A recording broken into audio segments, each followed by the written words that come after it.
Right, good evening. Thank you for joining us. I'm Faye D'Souza. This is Live with Faye. We've had a lot of news suddenly move again as far as COVID is concerned. There are many questions that people are asking about. Will we need booster shots? Will we get booster shots? Are we anywhere closer to be able to answer that question? So a couple of things that have happened. One is this new variant that has been detected in South Africa. And I'll tell you a little bit about it.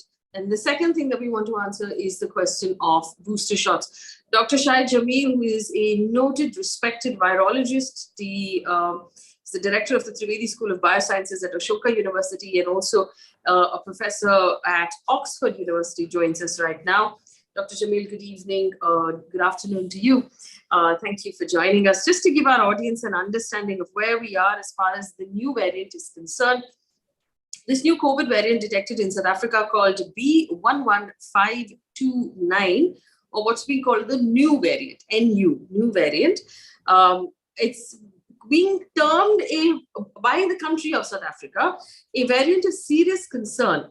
And it's also said that it could be behind the exponential increase in the reported cases in the country. This comes after the country reported 1,200 cases on Wednesday alone. Now, several countries have imposed restrictions on flights from all of Africa.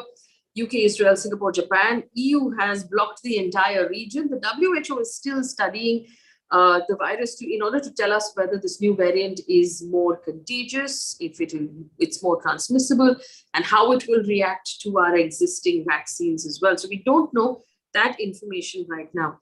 In the meantime, 36 countries across the world have begun administering booster doses of the COVID vaccine.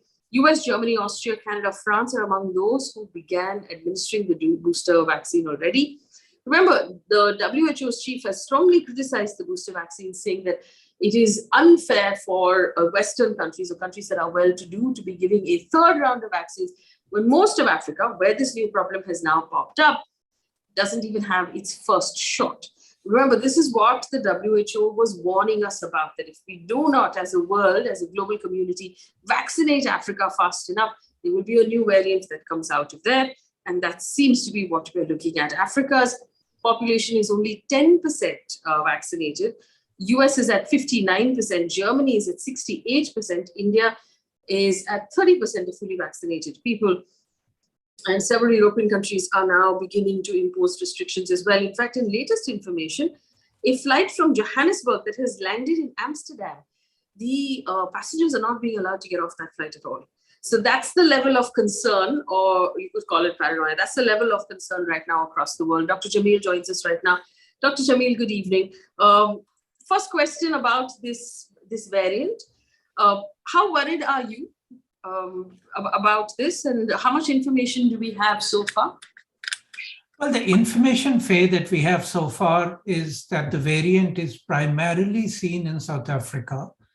There are a few cases from Botswana, and I believe there's one case in Hong Kong, which is a traveler from South Africa.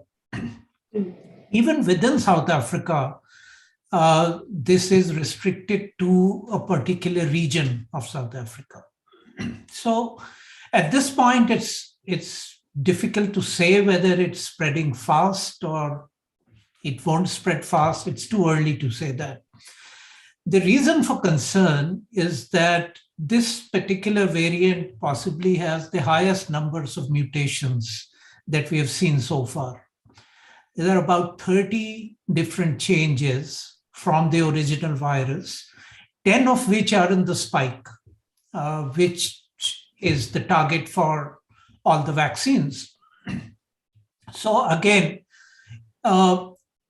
laboratory studies haven't been done using this virus to see if the serum from vaccinated people or people who had been infected earlier will neutralize this virus or not. That's the first step. So I think it's very early days.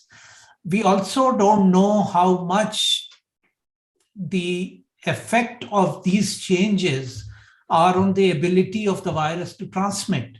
Yes. And I'll take you back to the beta variant, which also came from South Africa, which is possibly the most successful so far in terms of evading pre-existing immunity. But it was not beta that spread around the world. It was delta that spread around the world because delta had an edge on transmission. So it's very difficult to predict at this point. So it's wait and watch. But I think the two things that you talked about, this variant and boosters, they are sort of linked. And yes, you're absolutely right when we say that, continue to vaccinate parts of the world that are poorly vaccinated because, a new variant may come out of there. South Africa adds another twist to the story on how possibly this variant may have emerged.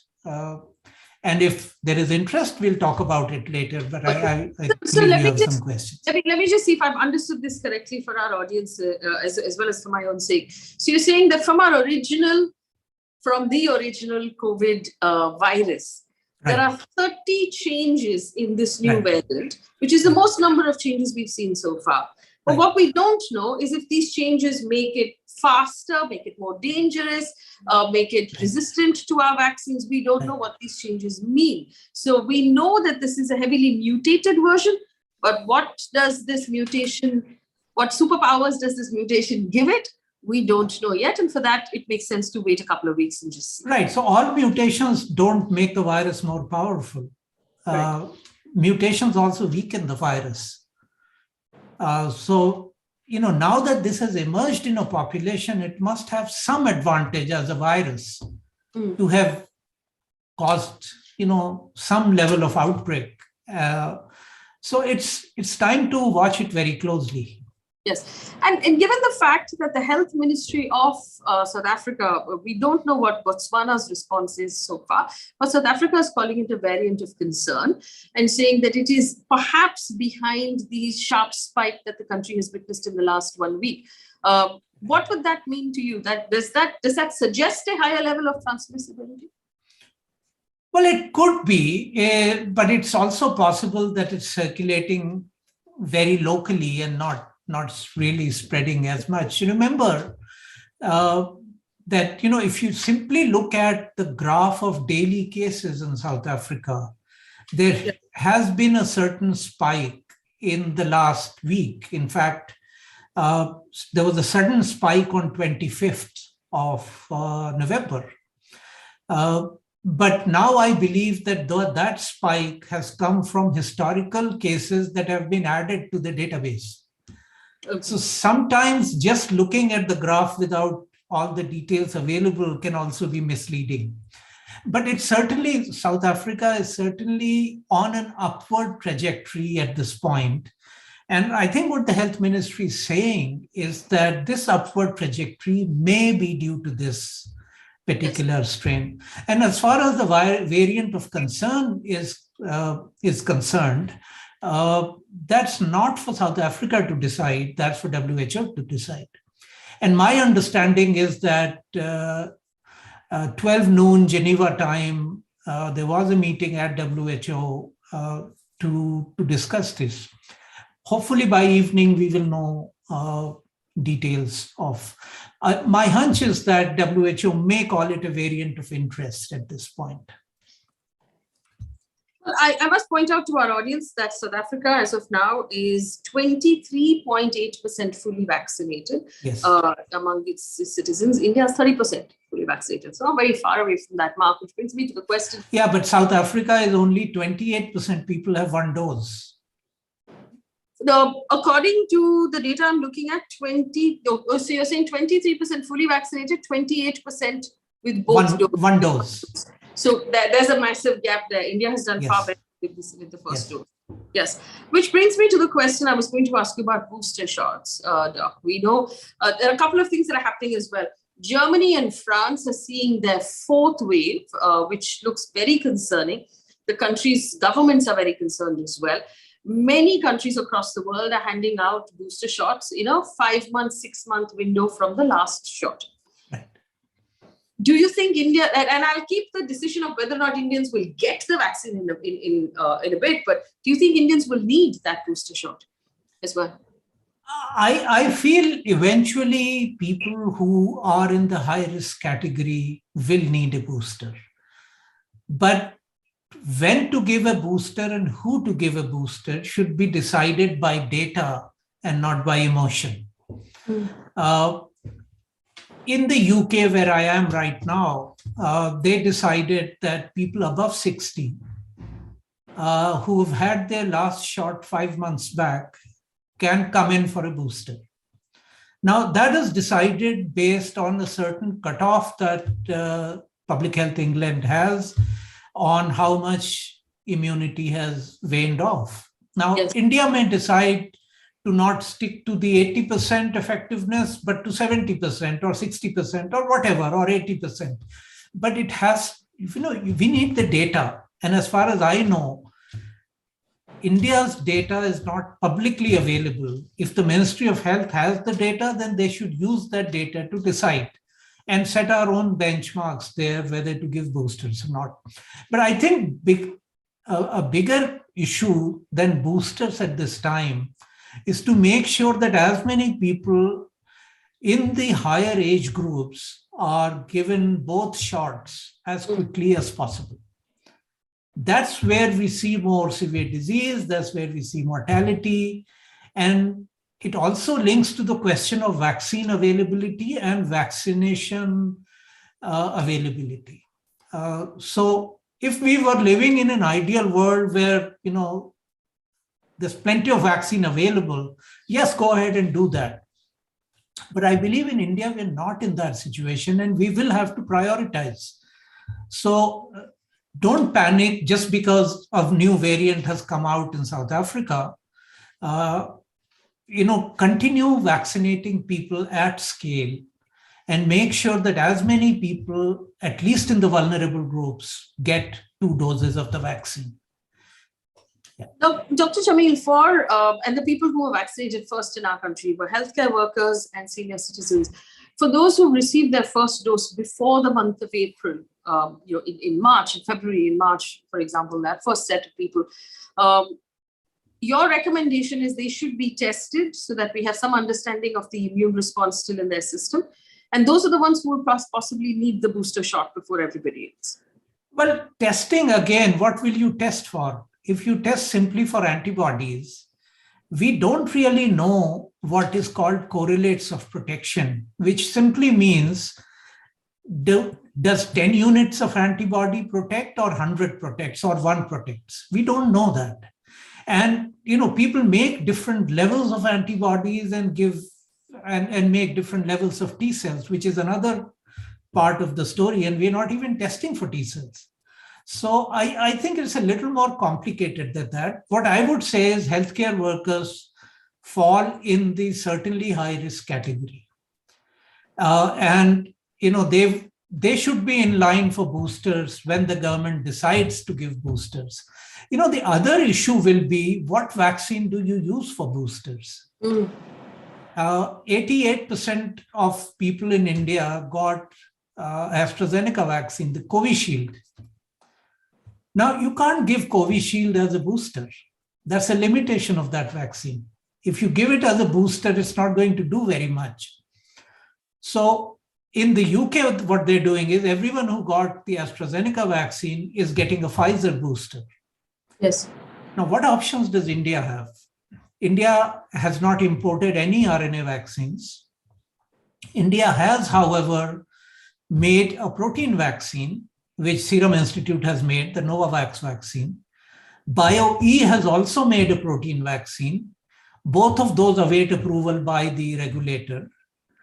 So maybe if India decides to go with a booster, the options are approve the protein vaccines for emergency use or import RNA vaccines.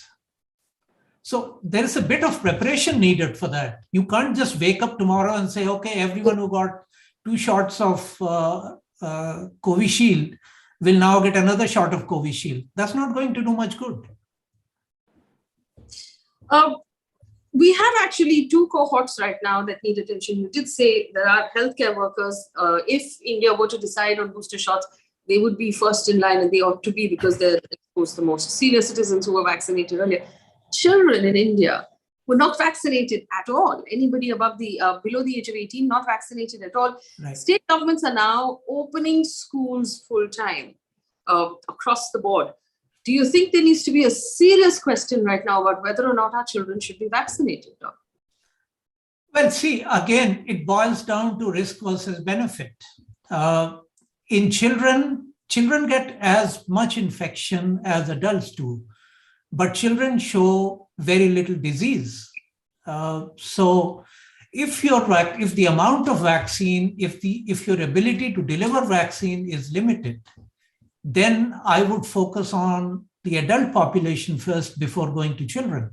That is going to give you the most amount of public health benefit. It's not about individuals, it's about protecting public at large. But yes, in an ideal world, if there was enough vaccine available, give it to children as well. Because the world experience has shown that all the vaccines are safe for children as well.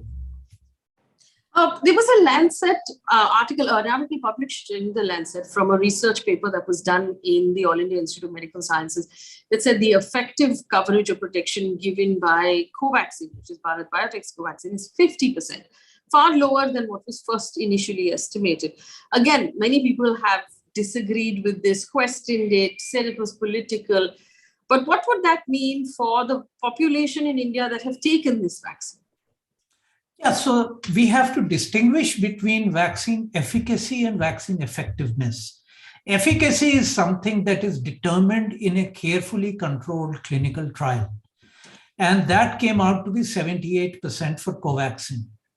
Now, vaccine effectiveness means once the vaccine is rolled out in the population, what effect is it showing?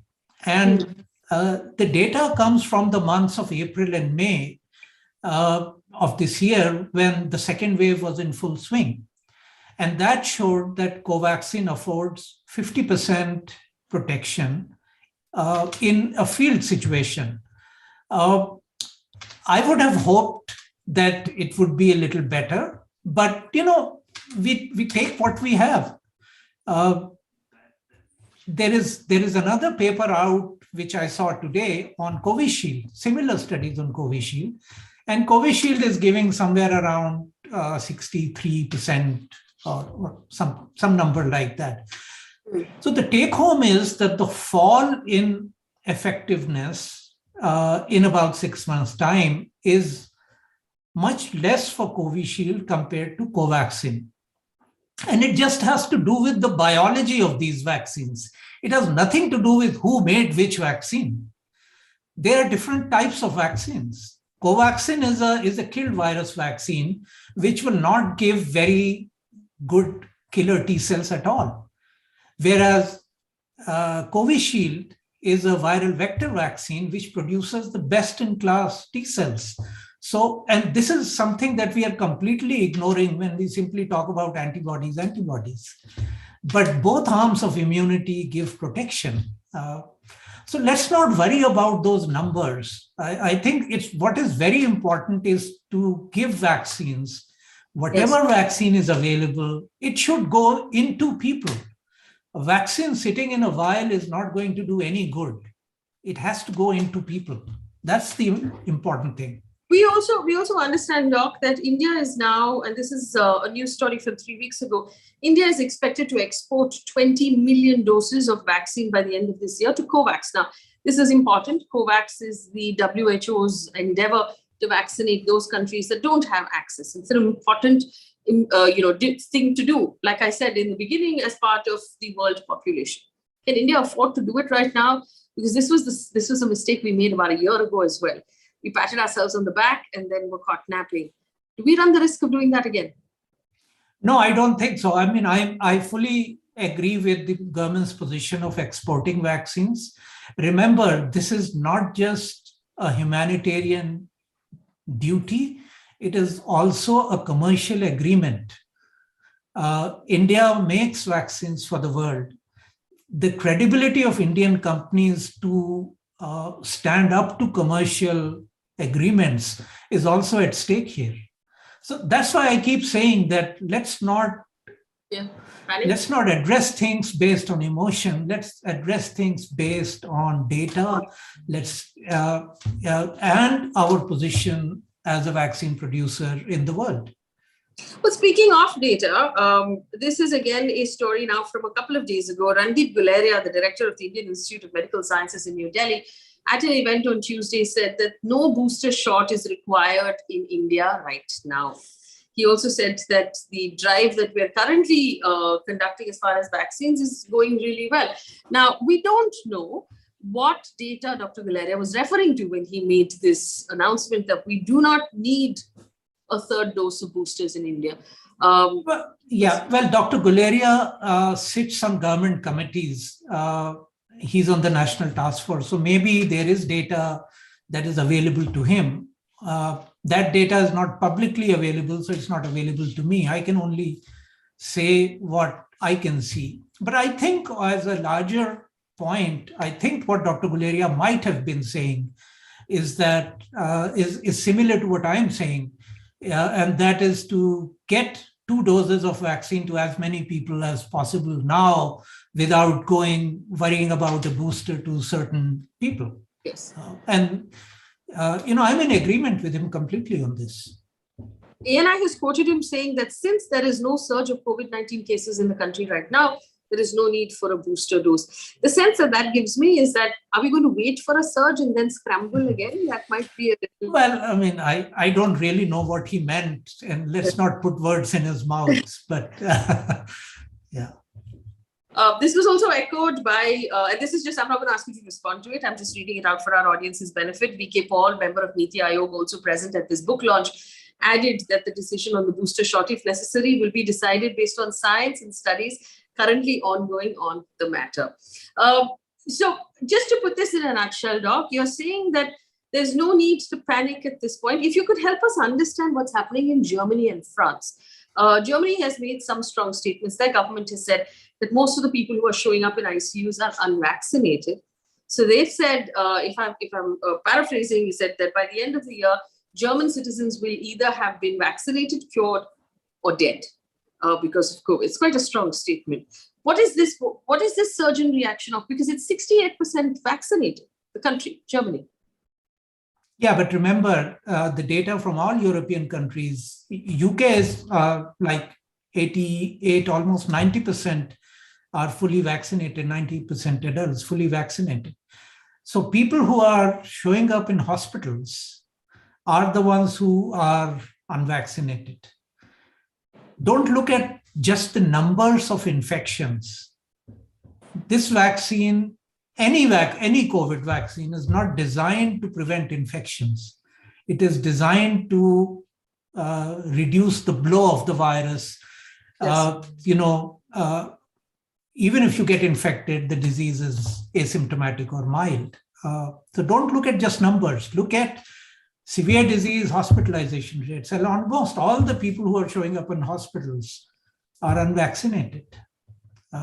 So that holds. And that's why I keep saying the only thing for us to worry about at this point is to give vaccines to as many people as possible. Any vaccine, Covishield, Covaxin, whatever is available, give it to people.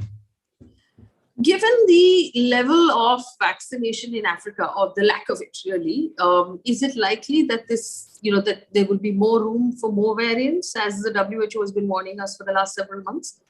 Yes, it's very much possible. Because the virus undergoes what is known as adaptive evolution. If the amount of vaccination in a population is low, then the virus gets a chance to escape immunity. South Africa, in this case, may be a different story altogether, because South Africa has also a very high incidence of HIV/AIDS. So the hypothesis is that this variant may have emerged in an immunocompromised person who has been unable to clear the virus for long periods of time, and the virus evolved. Our memories are short, but when the Kent variant, which we now call the Alpha variant, yes, emerged in the UK, that was a hypothesis here as well, that it may have emerged from an immunocompromised person. And South Africa is a special case there because it has world's highest number of HIV/AIDS people. Possibly. So that's your advice. Obviously, if I understood it correctly, to the government of India is to focus on, keep the pedal on the vaccination process, make sure as many people have both doses as quickly as we can. What is your advice to Indian citizens? Because all of this information does make one nervous. Well, I think India is in a pretty decent situation right now. But I would say don't give up just yet on face masks, especially in closed areas, in public transport. If you're walking in a mall or going into a shop in crowded places, wear a mask. It really offers protection against all variants. Yeah. Should we avoid going out if we can? No, I don't think so. I don't think so. Your risk is highest indoors, especially during winters when you tend to keep your windows closed. Your highest risk is indoors. Outdoors, the risk is much less.